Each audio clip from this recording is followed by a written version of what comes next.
So Dr. Travis Stork, how are you? I'm doing fabulous. How about yourself? I'm well, and I just want to tell you, your book, is really coming on time for me. And actually for everyone, because it's the new year, and that's one of the things that everyone decides they want to lose weight. But your book explains how it's more than just losing weight, because the belly fat battle seems to be like a battle unto itself.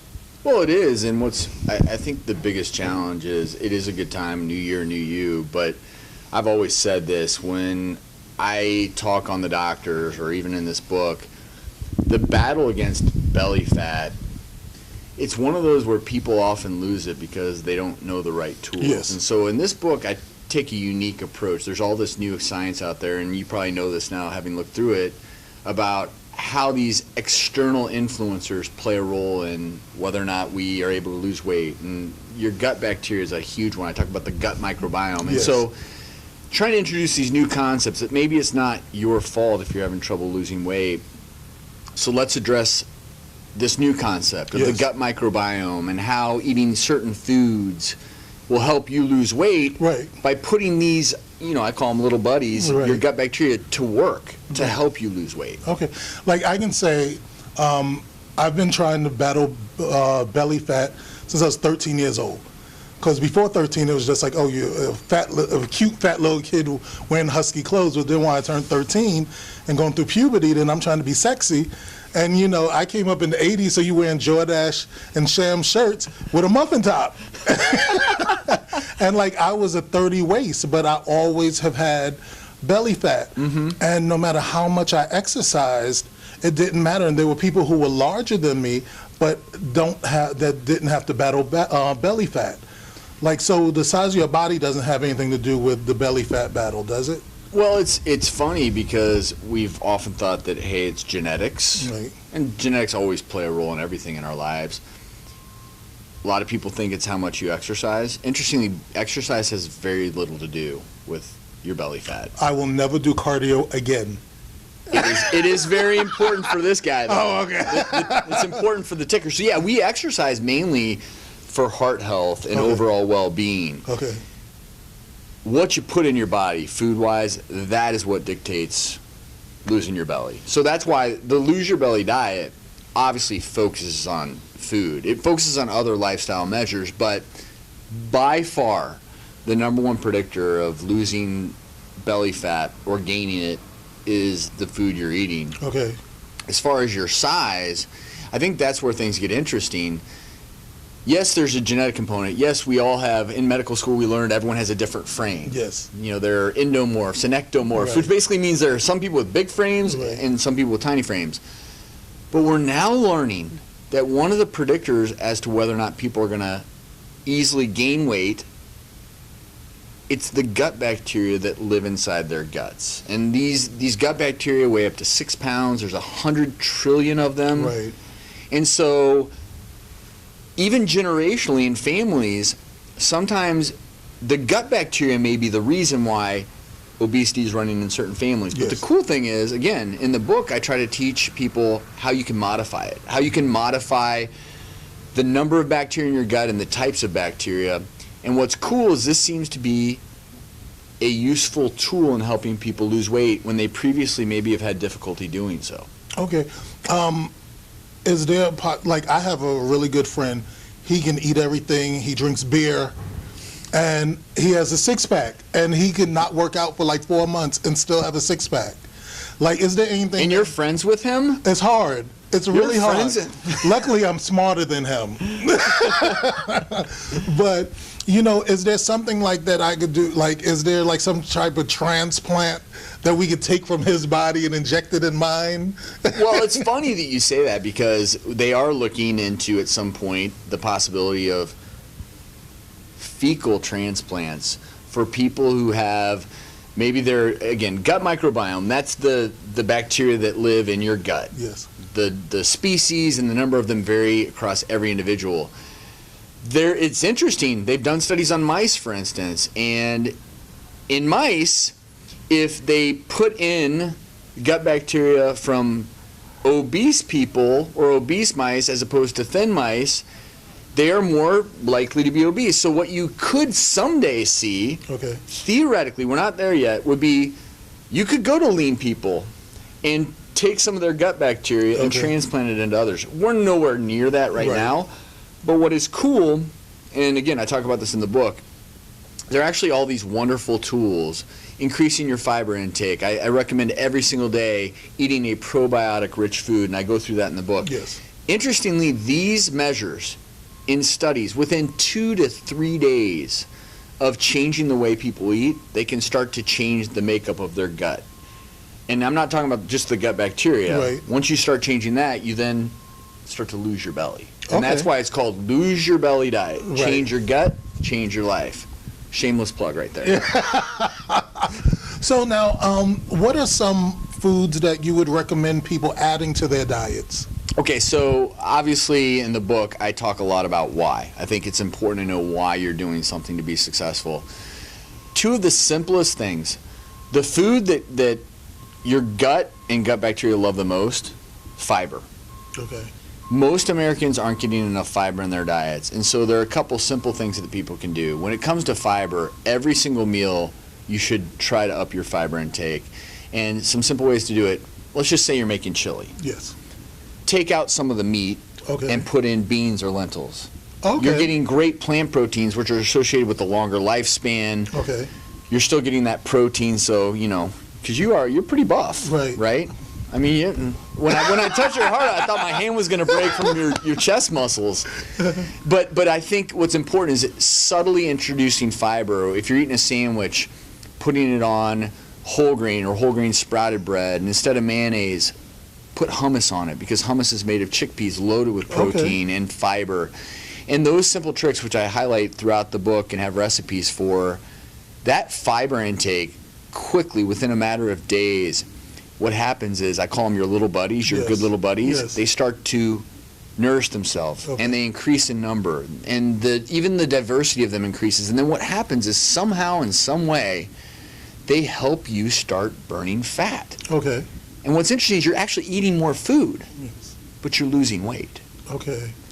And that's because you're feeding your gut. You are feeding your gut, not just yourself. You're not just drinking sodas that have no fiber in it. You're actually eating these foods that fill you up and feed these gut bacteria. The other big one is, every day, one type of probiotic food. The one we both know is yogurt. Yes. But have you ever heard of kefir? I see it. I've never tried it. Okay, so for instance, tomorrow on your cereal, try kefir in a smoothie. It's a very similar dairy product, but loaded with probiotics. Okay. Fermented sauerkraut. I now put that on anytime I'm having a sandwich, or let's just say I'm having a veggie burger. I Yeah. throw it on top of that. I'll throw it on top of burritos. Okay. And fermented sauerkraut, and it has to have live and active cultures loaded with probiotics. Things like kimchi and miso, those all are probiotic sources. So there Okay. are lots of fun ones, in addition to the people know about kombucha. Right. But one of those a day, and what you're doing with that is you're actually introducing live bacteria. So you're adding good beneficial gut bacteria to what you already have. Okay. And does it change your bowel movements? Interestingly, we've had a test group on the Lose Your Belly diet. Change your gut, change your life. Part of that changing your gut is you lose a lot of the bloat, because you're normalizing your bowel movements, because now you're having more fiber. That fiber is so important to not only allow the bacteria to do their jobs and help you feel full, but that makes you regular.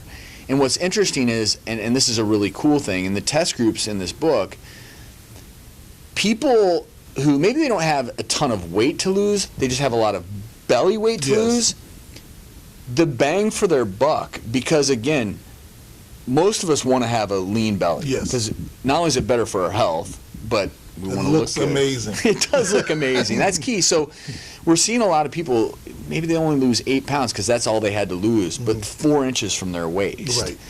And part of that is undoubtedly the bloat that people experience day to day. This book introduces a lot of the foods that help reduce that bloat, normalize bowel movements, and all of that together creates this interesting paradigm shift where all of a sudden people are having more energy, And when you have more energy throughout the day, you're more active, and then you sleep better at night. And I call it this virtuous cycle of good health. Okay. And it all starts at your next meal. That's kind of the theory with the book. Your next meal, it all starts. Yes. You don't have to wait. Your next meal, you can start feeling better. Okay. Now, also in the book, you discuss dirt. Yes. Now, I know when I was a kid, we played in dirt. And I'm from Brooklyn, so, we played in dirt. And it was like, we But put back our then they fingers had in. dirt in Brooklyn? Because now it's all concrete, Right, exactly. I don't even recognize it anymore. But it's like, you'd put your hands in your mouth and all like that. And it's like people are getting so far away from dirt. When I was waiting to speak with you, I saw this woman walking up the staircase with a napkin in her hand so she didn't touch the handrail. And I see that's so common now. Yes. And, is the lack of interaction with dirt and germs affecting us as well? You bring up such a great point. I have a chapter on in the book about getting dirty. I'm not saying that if you're riding the subway or you're leaving the bathroom that you want to grab that door handle and start licking your hands. It's very different. But it's funny because dirt itself, what does dirt have in it? Microbes. Yes.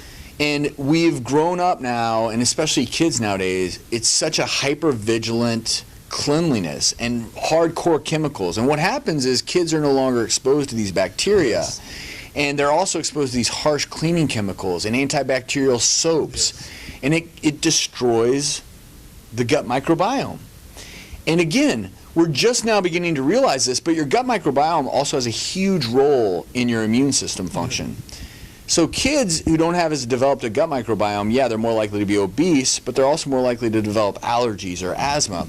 If your kids play in the dirt, grow up on farms, for instance, they are more likely to have this diverse gut microbiome, less likely to have asthma. It's pretty fascinating. So what I tell parents is, and I talk about it in the book, let your kids play around in the dirt out back. Don't make your home one where harsh cleaning chemicals are everywhere.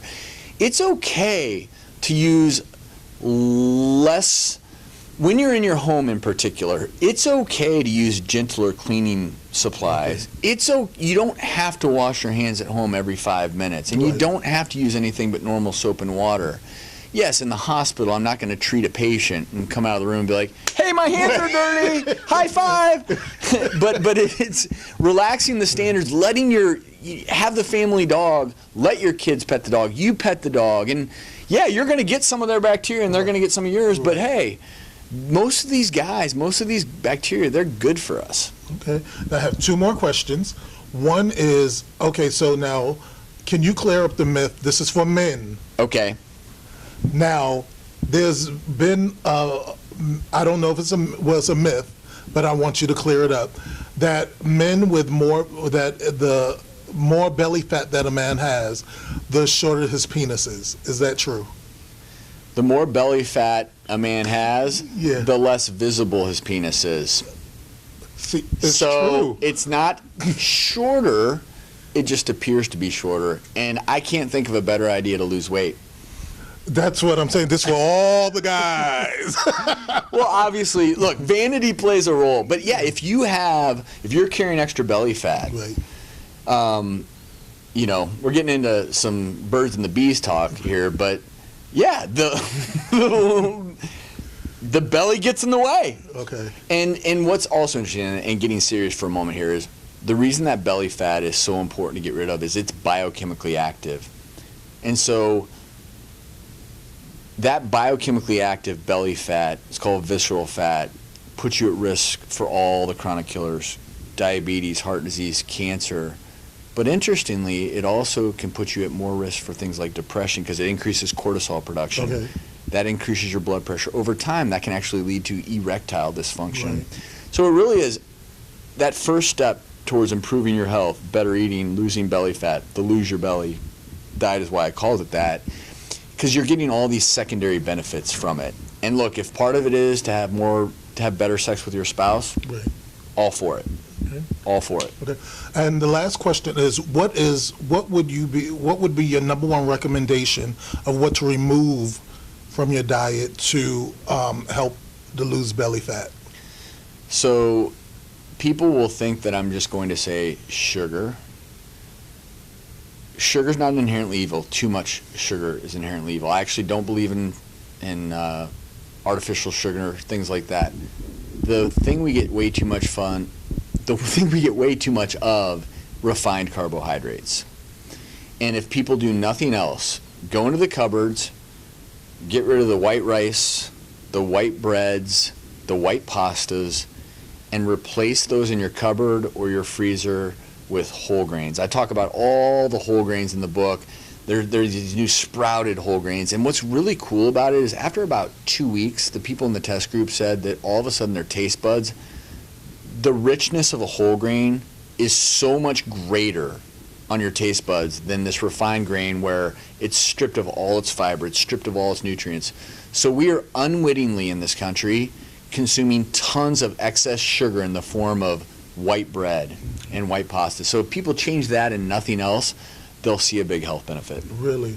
So everyone, you hear that. Get rid of all the white stuff in your cabinets and, well, like the sugars, the pastas, the rice, all that stuff. Well, thank you so much, Dr. Travis Stork. Thank you for talking to me. And appreciate it. Make sure for everyone that's viewing us online, make sure that here's the book cover. And make sure you pick it up. It's Lose the Belly Diet, Change Your Gut, Change Your Life. And actually, I'm going on this. So I'm excited. Yeah, I'm really excited too. Yeah, and I'm gonna do on Instagram. I'm gonna do pictures every week. Well, let's after you've had some time, and we'll talk again. Okay. For it. Perfect. Yeah, definitely. I'm excited for your journey. Dr. Travis Stork.